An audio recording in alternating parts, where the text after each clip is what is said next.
name's Truong, and today's Surviving in Hawaii's episode, we're going to talk about freeze-dried food. Freeze-dried food is definitely a good way,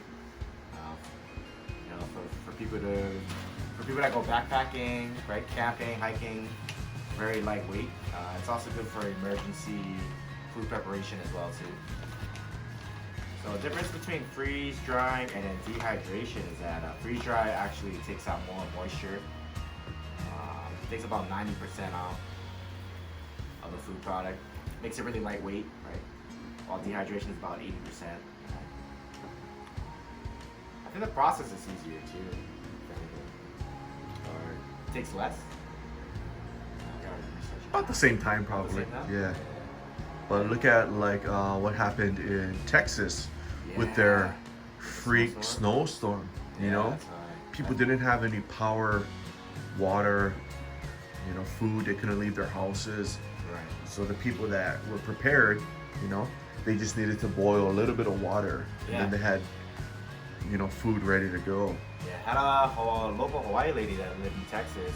She said that they've been taking water out of their pool and boiling that to use. It was crazy. Water? What about all that chlorine? Yeah, so they're taking a risk for it too. So. Yeah. But I mean, preparation is key. As long as you have it ready,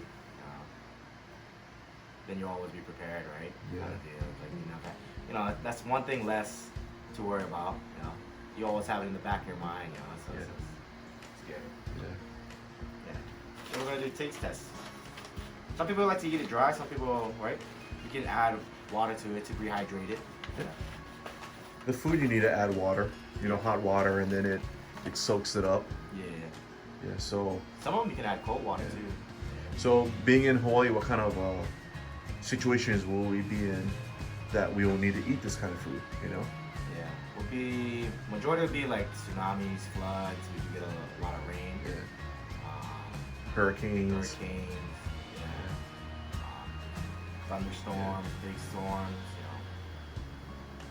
having a bucket or like an emergency kit, ready to go.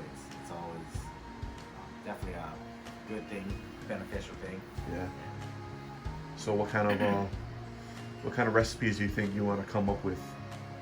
Well, they have a lot of the brands, Mountain House, Backpackers Pantry. They have like a regular stereotypical food products. Yeah, generic, Yeah. One that appeals to the masses, but we were planning to make recipes that appeals to the locals here in Hawaii. So what kind of recipes do you think would do good here? I like lao lao, loco moco. Oh, loco moco. Yeah. Hamburger steak. Yeah. Kalua pig and cabbage. Definitely. Fried rice. Yeah. Yeah, stuff that we like to eat. Yeah. It's about that variety. For sure. Yeah. I mean, the recipes are pretty easy. Just gotta test out whether or not we're gonna freeze dry it and then rehydrate it and see. Usually it never tastes the same, but it's all the nutrients and vitamins are still in the food locked up. So who sells this kind of machine that we could buy to make freeze-dried food as a test, and then after we make it and then the recipes are good, do we have a plan to go and maybe have somebody else make it and distribute for us? Yeah, there's a few companies that we can link up. Harvest Right is one of the big companies that we know that sells freeze dryer home lab, right? You got different variety sizes. And then there's also local purveyors too. I think HPV,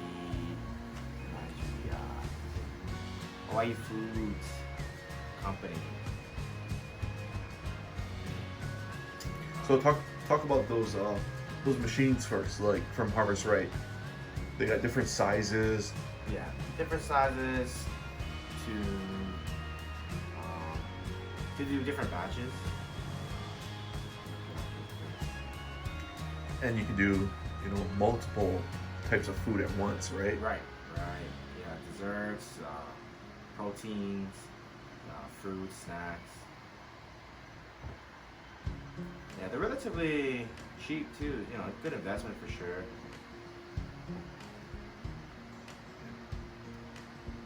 Range about $2,000 to $3,000. Okay. And then, based on your research, how much does each one of these meals go for? Like they sell for? Like, say this one right here, this noodles and chicken. How much? Like, what do you think it sells for?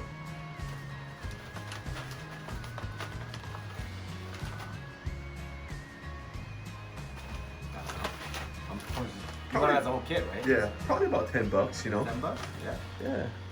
You know. Plus, it lasts us up to 25 to 30 years too, Yeah. so it's a good investment. Yeah. And how many servings is in that one meal right there?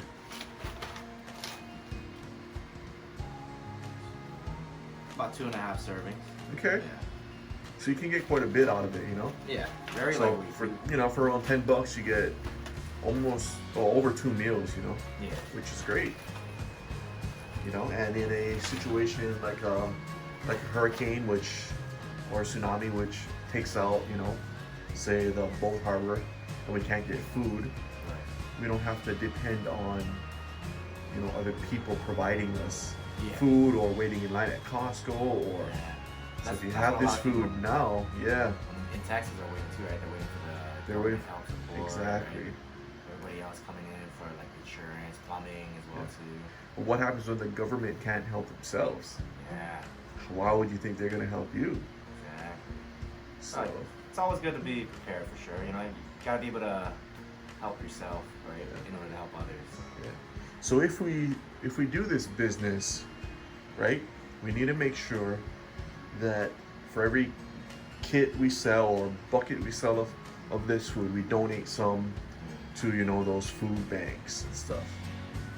You know, Yeah. just so that Yeah. yeah, Yeah, we can even link up partnership with them too. yeah, because they want canned goods, you know, but you know, Canned goods are pretty heavy. yeah, but you know, just to get other things too, you know. Yeah. So have you ever tried, you know, any MREs or anything? I've tried some Like this? MREs back in the day. Did And you like them or? yeah, they're decent. They're okay. I mean, it's, you know, just water, heating element. You can eat food. It's just like from a canned food. Right? Yeah. It's pretty bulky too. That's why. Yeah. But I always knew like the crackers and stuff they have were pretty stale. You know, so like, but it's just there for, you know, on the go eating. Mobile. The times are hard, right? Sure. Yeah. Yeah. Well, you know, let's get back together, you know, in a week or two, and you know, or actually, let's taste test these when everybody gets here, Yeah, for sure. and then we'll get their thoughts on that, and we'll get right back to you.